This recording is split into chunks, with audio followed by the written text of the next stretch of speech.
14 वर्ष का ही वनवास कैकेयी ने क्यों श्री राम के लिए मांगा दशरथ जी से? कम ज्यादा क्यों नहीं, 12-13 कर देती, 10-11 कर देती, 15-16-20 कर देती, अथवा आजीवन वनवास मांग लिया। ऐसा क्यों? तो एक अभिप्राय आया है संतों का कि रावण की आयु 14 वर्ष ही शेष बची थी, इसलिए सरस्वती जी ने 14 वर्ष ही बुलवाया। दूसरा अभिप्राय, कैकेयी को मंथरा ने जब बहकाया तो मंथरा ने कहा कि 7 दिन हो गए, क्षमा करें 14 दिन हो गए राम के राज्याभिषेक की तैयारियां होते होते। राजा ने तुमसे छुपाया, तुम्हें बताया नहीं। कैकेयी ने एक दिन के बदले एक वर्ष का वनवास मांगा कि 14 दिन से ये सब हो रहा था। हालांकि ऐसा नहीं है, मंत्रा ने झूठे लगाए कि 14 दिन से सब हो रहा है। तो एक दिन के बदले, मानो मन है ना, तो एक दिन के बदले एक वर्ष का वनवास मांगा। तीसरा अभिप्राय देते हैं संत लोग, राजनीति की 14 विद्याएं। सरस्वती जी ने विचार किया कि एक वर्ष में एक विद्या को भगवान पालेंगे, अध्ययन कर लेंगे राम जी। एक वर्ष लगेगा, तो 14 वर्ष में राजनीति की 14 विद्याएं वो सीख लेंगे, इसलिए 14 वर्ष बुलवाया।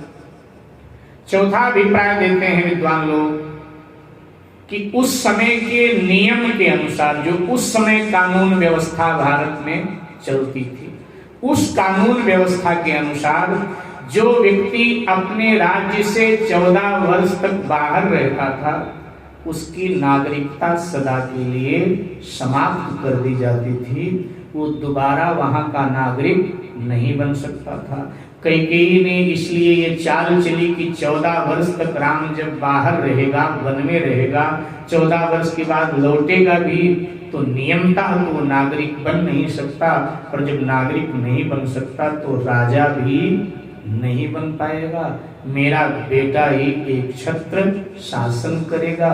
इसलिए पांचवा अभिप्राय महात्मा लोग देते हैं कि 14 तत्व है, 5 ज्ञानेंद्रियां, 5 कर्मेंद्रियां, 10 और मन, बुद्धि, चित्त और अहंकार। जो इन 14 तत्वों पर काबू पा लेता है वही राम राज्य की स्थापना कर सकता है।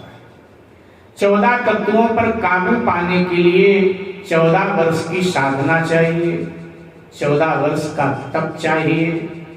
सरस्वती जी ने विचार किया कि राम राज्य की स्थापना इन्हें करनी है, 14 वर्ष वन में रहेंगे, तप करेंगे, साधना करेंगे, 14 तत्वों पर ये काबू पा लेंगे और फिर राम राज्य की स्थापना में ये सफल होंगे, सुफल होंगे।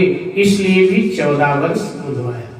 छठवा अभिप्राय देते हैं विद्वान जन, महात्मा जन, कि जब दशरथ जी आए उस समय 14 घड़ी बची थी राम के राजा बनाने में, 14 घड़ी, इसलिए 14 वर्ष का वनवास। 7वां अभिप्राय देते हैं कि ताड़का ने मरते समय, पुराणों के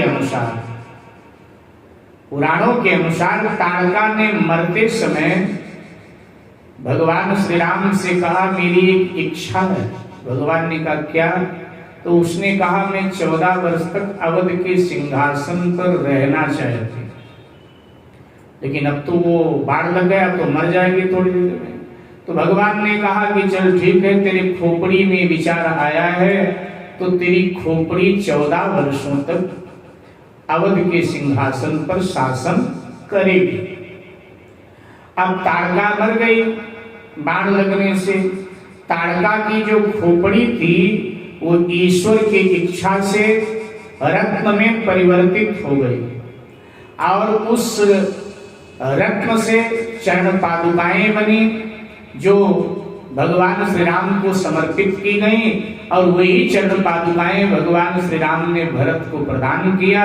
भरत जी लेकर के आए और 14 वर्षों तक अवध के सिंहासन पर उसको पधरा करके रखा। तो इसलिए सरस्वती जी को ये मालूम था कि राम जी ने ताड़का को ये वरदान उसकी खोपड़ी को दे दिया है कि 14 वर्षों तक, तो इसलिए भी 14 वर्षों का वनवास सरस्वती जी ने बुलवाया। ये जो 7वां मत हमने आपको दिया है ये पुराणों से प्रतिपादित मत है, इसीलिए मैंने कहा कि पौराणिक कथा है ये मेरे भाई बहन। तो इसलिए हमारे संत कहते हैं 14 वर्ष का कैकेयी ने वनवास मांगा।